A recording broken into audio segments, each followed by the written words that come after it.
Supermassive Games have, thankfully, continued putting out shorts to promote Directive 8020.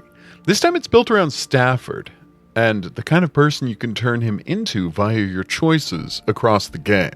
The title of the short even focuses on this. Commander or Father, what destiny will you create for Stafford? We've already seen this mechanic in the prologue, in which your dialogue choices, and perhaps other decisions you make that we haven't seen yet, lead to Carter being classified as the fixer or the caretaker. We have to assume that these dichotomies are going to be present with each character, filling in for the idea of head or heart choices that occurred across the Season 1 games. I don't think it's a coincidence that in each of these character splits we've seen so far, there's a clear head versus heart analog. With Carter, the split seems to be, are you doing your job on a mechanical level, the fixer, or are you doing it to care for people, the caretaker? With Stafford, it's, do you have subordinates, commander, or do you have a surrogate family, father? That's head and heart by another name in both cases. I'm very interested to find out what the other 4 playable characters have as their personality splits, though. Let's take a look at the video, shall we? Young, are you at your station? Yes, Commander. Good. How long have we got? Orbital window closing rapidly, Commander. I have vector control. You're on main engines. Already on it. Buckle up. Orbital window closing in 43 seconds. Young, you got this? So this is the moment where they're arriving at humanity's future home.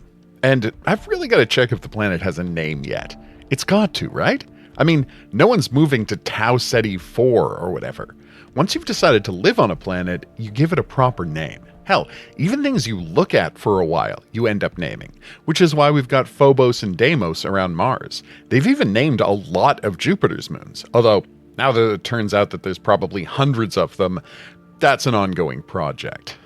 While we think of the planet in Aliens as LV-426, if you watch the director's cut, you find out that it's named Acheron. Because, again, once people decide to move to a place, naming it is really high on the list of priorities. It's going to be really embarrassing if I go to the Steam page right now and the planet already has a name that I've just forgotten. But give me a second. Nope, there's just calling it Tau Ceti F, which means it's 6, not 4, as I guessed earlier. Seriously though, this feels like an oversight to me, but maybe it's something that comes up in the plot? Are we going to get conversations with Williams about what he's planning on naming the planet, since he wants to announce it as he becomes the first human to step on its surface? That seems exactly like the kind of nonsense a billionaire would be into. Anyway, back to the short. We're told that the orbital window is closing, so this is when they're trying to hit the planet's gravity well at just the right angle and speed in order to set up a stable orbit. Missing it in either direction would be disastrous, as in one direction you end up crashing into the atmosphere, and in the other you fly off into space, and then you have to turn around and try again, which is a huge waste of energy. As we see here, the choice in question comes down to how do you coach your team? As a commander or as a father? For the father branch, he starts with a 2-word statement I legitimately do not understand. That's Nox. That's Nox? Is this a technical thing? Maybe it's obvious and I'm just missing it, but that sounds like gibberish to me. Please, fill me in if you know what that's Nox means. This is what we train for. Let's pull together. Let's do it for Carter.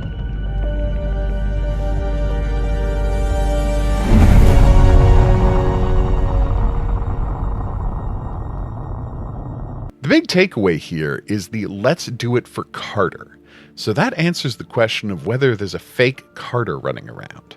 They know he's dead, and while it's possible that there was a fake Carter that they see get killed, the more likely option is that Sims just tells them that Carter died, maybe even claiming that he flew off into space when they were repairing the hole, as Sims can. Still, that conflicts a little with the teaser. This is Commander Stafford, the forward reconnaissance vessel Cassiopeia.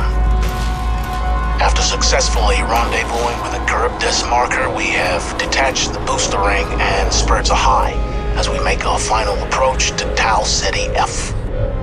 The ship has suffered a hull impact, but damage is minimal, and our technicians are restoring full functionality. Where Stafford sure as hell didn't sound like someone who was already down 10% of the crew.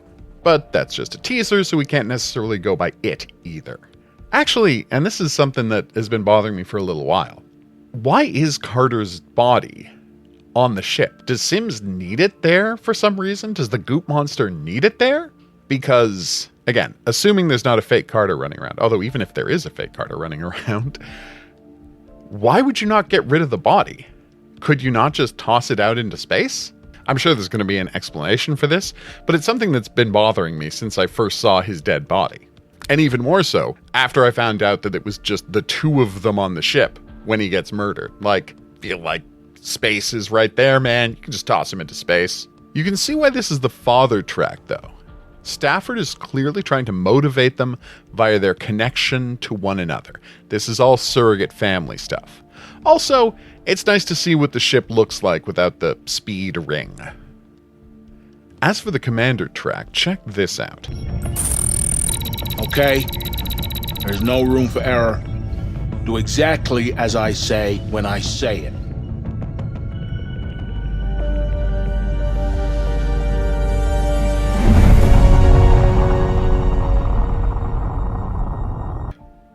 He is all business. He's not going to be questioned, and he doesn't feel the need to motivate people.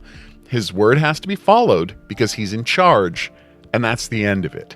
He's placing himself above the crew rather than making them feel like he's a part of it. How will this play out later on? Sadly, we're going to have to wait until next year to find out. That said, next year is only a few weeks away at this point. So, I think it's safe to say that this is our replacement for the head-heart divide in Season 1. And it's an interesting choice to give each character their own version of it. Can we assume we're going to be getting these videos for all the playable characters in the next few weeks? Maybe as we close in on a release date trailer? Only time will tell. For now, I've been the Hidden Object Guru. Thanks for watching. If you had a good time and you'd like to see more, please like and subscribe. There's buttons coming up to help with that. Questions, comments, your own theories about what other characters' head-heart tracks might be called, go in the comments section below the video. Play my game, Clown in the Woods. It's fantastic. Oh, that's a little much. We'll see you back here for more Directive 8020 as news allows. But until then, I'll say that's right. Au revoir.